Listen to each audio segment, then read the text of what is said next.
Hi, boys and girls. You asked, so we delivered. We had a request to do a story on black holes, and I didn't think we were going to be able to do it. But lo and behold, I found the book. There Was a Black Hole That Swallowed the Universe by Chris Ferry, illustrated by Susan Batory. If you like stories like There Was an Old Lady That Swallowed a Fly, you'll like this story.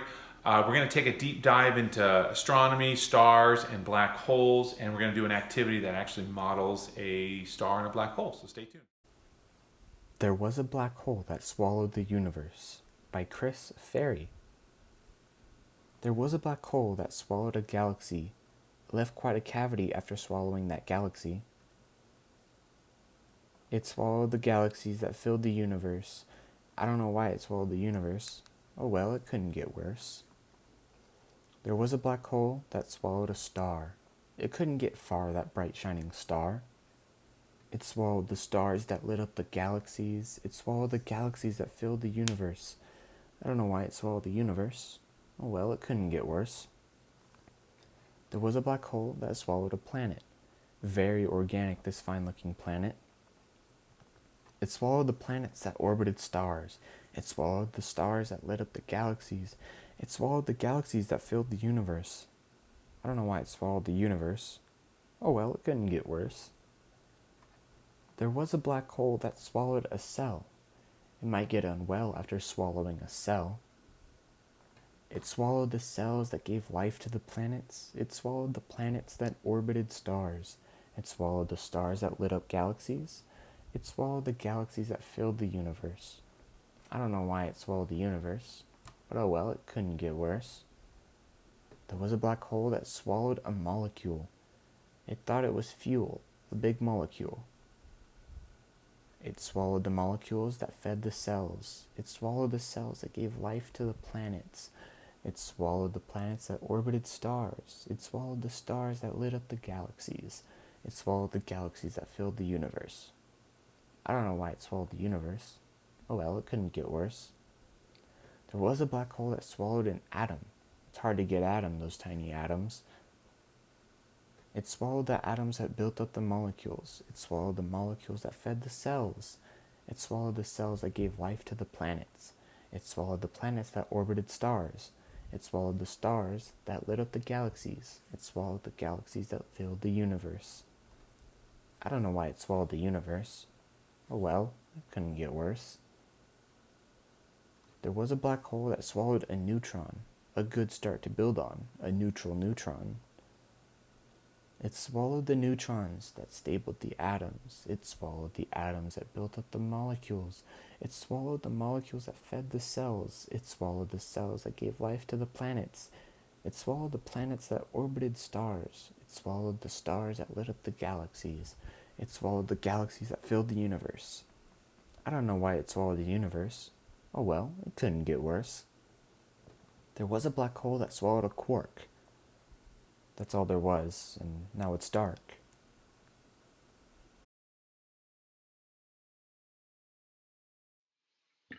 So we're going to talk a little bit about black holes in this video. But before we can do that, I kind of want to give you an overview of the night sky. So I'm using Stellarium. You can also use a free app called Star Chart. But what we're going to do is, in a few minutes, I'm going to be talking about stellar evolution and how stars die and how black holes are created. But I kind of want to give you a sense of where these objects are in the night sky. So using Stellarium, right now I am looking at the southern sky at about 10 o'clock on May 4th, 2020. Now, this is just a simulation, so you can go anywhere, but I'm going to back it to about 2 a.m. because there's a couple of things I want to see. Now, looking at this, I'm going to bring up, no, I don't want that. I'm going to bring up the constellation names. And the one I'm really interested in is over here. This is Sagittarius. So I'm going to go up to the search bar here. I'm going to type in Sagittarius. And I just want that constellation. So I'm going to go ahead and turn off, let's see, turn that off. There we go. So now I'm just looking at Sagittarius. Now, professional astronomers use constellations as kind of like a map to the sky. You can see Sagittarius here has a border all the way around it. It's kind of like a zip code. So if I said something was in Sagittarius, all astronomers would know where to look. Now, I'm going to be doing a video in just a second where I'm talking about objects in the night sky, and I'm giving you all the constellation names of where you can find it. So you can use this program to actually follow along and find where in the night sky these objects are. Just keep in mind there are 88 official constellations, 44 in the northern hemisphere and 44 in the southern hemisphere. So that means about half of them are not even visible. So looking here at Sagittarius, Sagittarius, it's a centaur, but one thing that's really obvious within Sagittarius is this teacup here, or this teapot. So here's the lid, the handle, and here's the spout.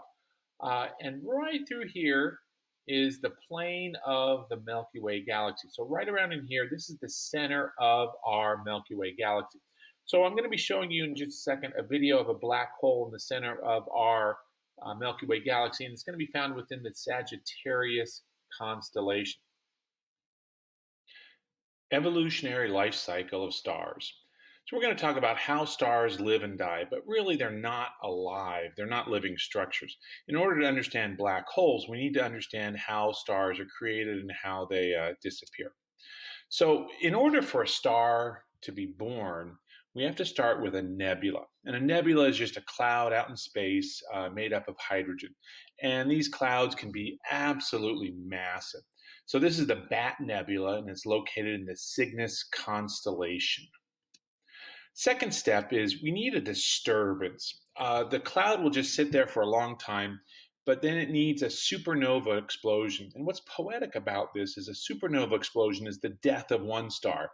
Now, this supernova explosion sends a shock wave to the cloud that causes the cloud then to start compressing. And so this supernova right here can be found in the supernova within galaxy NGC 4526. Well, this shock wave then causes the cloud to compress, but then gravity takes over. And when gravity starts pulling together the cloud, and as you start pulling together the cloud, things get hotter. Now, this is what's considered a stellar nursery in the Eagle Nebula. It's called the Pillars of Creation. You can find the Eagle Nebula in the Serpens constellation. Well, these clumps then start to rotate. So this is HD 142527, and this is a simulation here. This is an actual photograph of that same object here. It starts to rotate around, and as this object, this compressed cloud starts to rotate, it forms into a disk. And as this disk rotates faster, it pulls in more material and it gets even hotter. Whenever you squeeze something, it gets hotter. We've known about that for quite some time. Diesel engines use this. When you compress fuel, you actually ignite it, you make it hotter. So as the disk rotates, it pulls in more material. This is HL Tauri, located in the Taurus constellation there. And you can see right in the center of the disk there, you can see a star starting to form. And we call that a protostar. So here you can see a protostar. This is IRAS 19312, 1950, located in the Cassiopeia constellation. So at this point, hydrogen fuses into helium, and a star is born. So when the star is born, it sends out a shock wave of solar winds that pushes away any dust and leaves behind clumps. And these clumps then go on to form the planets that orbit stars. Well, in order to understand how stars die, we need to start understanding how nuclear fusion occurs. So nuclear fusion is the process that ignites stars. Take 4 hydrogen atoms, squeeze them into 1 helium atom. That releases a lot of excess energy, often in the case of photons. So thinking of this, it's a chemical, or actually it's a nuclear reaction. You take hydrogen, squeeze it into helium, and that's usually what a star burns. And eventually, a star will run out of hydrogen. And as the helium is created, it falls towards the core. It's heavier. Think of going towards the center of the star, the core. Think of that as falling. Well, when it runs out of hydrogen, it starts to fuse helium. And helium fuses into beryllium. Beryllium fuses into carbon. Carbon fuses into oxygen. And eventually, this process keeps going until you reach iron. It's a lot more complicated than that, but this is the general gist of it. But at the iron stage, iron is unable to fuse. So this is the first step that the star starts to die when it tries to fuse iron. Nuclear fusion takes place in the core. These are where the electrons are generated. And these electrons will bounce around the star, and it might take 100,000 years for this single photon to get to the surface of the star, but it only takes about 8.5 minutes for this photon to reach Earth. Stars are considered balanced structures. They're fighting the outward push of fusion with the inward push of gravity. And as long as these two forces are in balance, the star stays a stable structure. But when it starts to fuse iron, that stability ends. And really, there's two ways that stars die. Small stars will then, during their death dance, they start to swell up into a red giant. Anytime we see a star swelling, we call that a giant. And that might swell to 5 or 10 times the size of the original star. And then the outer layer just sort of evaporates away. We call that a planetary nebula. And what you're left with is just a core, a white dwarf. Well, large stars die differently. So you have a large star, and that will swell again to a red supergiant. But oftentimes, these red supergiants will explode in a supernova explosion, some of the brightest events in the known universe. And from the supernova, two things can happen. Either the core can be left over, and we call that a neutron star, or it can form into a black hole here. So let's talk a minute about black holes.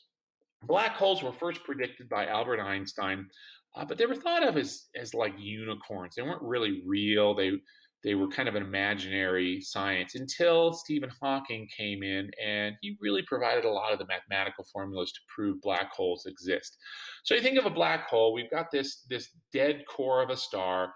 It's very, very dense. Just a teaspoon of this dense core could be the equivalent to the mass of the entire Earth. But gravity is pushing, pushing, pushing. And what it does is it starts pushing on the surface, and it starts crushing the object. It gets smaller and smaller and smaller and smaller. And eventually you end up with just a singularity. And that singularity is a small pinpoint, contains all the mass, but it's smaller than an atom. And that's physically what a black hole is. It's that singularity. Well, that singularity has lots of mass. And whenever you have lots and lots of mass, you have lots and lots of gravity. Those two things go together. Well, this singularity can affect a large event. And we call that event horizon. And that's what we think of as the black hole, is the event horizon. That event horizon is everything that's influenced by that singularity. Now, we can't photograph this singularity or the event within the event horizon because photons get absorbed. They get pulled in. The gravity is too strong. There's nothing to bounce off of it. The reason why you can see me, or you can see your house or your friends, is because the light bounces off of them and enters your eye. But if the light doesn't bounce, there's nothing to see. Well, what we can see is the accretion disk. That's all the material that's being pulled in by the black hole. And that's what we can photograph. So here we have an actual photograph of a supermassive black hole. This is Messier 87. And you can see right there, center, that's the event horizon. The very, very center, you'd find the singularity. Remember, that's smaller than an atom. And all around that is the accretion disk. That's all the matter that's being pulled in. And because it's being compressed, it's incredibly hot. Messier 87, or M87, can be found in the Virgo constellation. Now, this is real images of a black hole. This is the very center of our solar system. It's called Sagittarius A star, where you see that crosshair, that's the black hole. And then around it are stars being whipped around. Now, we're going to take a journey into the center of our solar system with this. These are real photographs that have been edited together to make a movie. So we're diving in deeper, deeper into our galaxy, the Milky Way. And as we get closer to the center, we're going to find a supermassive black hole. We believe that all galaxies contain a supermassive black hole at their center. Now, as we get closer and closer, remember, these are real images. This is not a simulation. As we're getting closer and closer, look to the very, very center of the screen, and you'll start to see these stars, these dots, come into focus here. So each one of those are individual stars near the center of the universe, and we get closer and closer. We're zooming in to Sagittarius A star. Now, right about there, you're going to see an invisible point right in the center. And those are stars that are orbiting around that invisible center. those stars are being whipped and whipped around by a very strong gravitational force that we can't photograph. But because we can't photograph, we assume that it is a black hole. So if we zoom in a little bit closer there, you can see that very center dot. That's the black hole Sagittarius A star. And here's the orbit of a star. Now, a lot of people think of stars as these giant vacuum cleaners that just suck and suck and suck. But if you exist outside the event horizon, you can orbit around just fine. So here's a simulation of Sagittarius A star. And you can see the stars that are being whipped around by incredible gravitational forces, the invisible black hole. So orbiting around a black hole causes some odd phenomenon to happen. We know that time is affected by strong points of gravity. So that's in the movies. You often see entering a black hole and they manipulate time. So I wanted to thank you for this video, and we'll move on now to our activity. Today we're going to model a star, and we're going to use a balloon, a couple of sheets of aluminum foil, and we're going to need a little tiny push pin. So we learned that black holes form after very large stars start to die. So we're going to actually model not only the life of a star, but actually how a black hole forms. So first thing you're going to want to do is blow up a balloon. Doesn't have to be too big. And the balloon represents the core of the star. Now we learned that the core is where nuclear fusion occurs. So that's where hydrogen is being formed and pushed into helium. So this is the core where that happens. Now we're going to wrap that with a couple of layers of aluminum foil. And the aluminum foil represents the gases that fuel nuclear fusion. We're going to wrap that around. Now there are two opposing forces that keep a star stable. Number one is nuclear fusion, and that's an outward force. And that's represented by the balloon. Well, the other force is gravity, and that's pushing in. And that's going to be represented by our hand. So if we think of this as a star, it's keeping a constant shape. So the balloon is pushing out, just like thermonuclear reaction, and gravity is pushing in, which is represented by our hands, and it's a very stable structure. Now, when a star runs out of fuel, in this case very large stars, one of the things that can happen is that the leftovers can turn into a black hole. So what I did is I popped the balloon, and that represents the core collapsing. Now, when I push in, gravity can take over, can actually start to crush the surface of the star. And a black hole forms when all this matter gets pushed down to a tiny little point called a singularity, where gravity is considered at an infinite level. And so here's our black hole.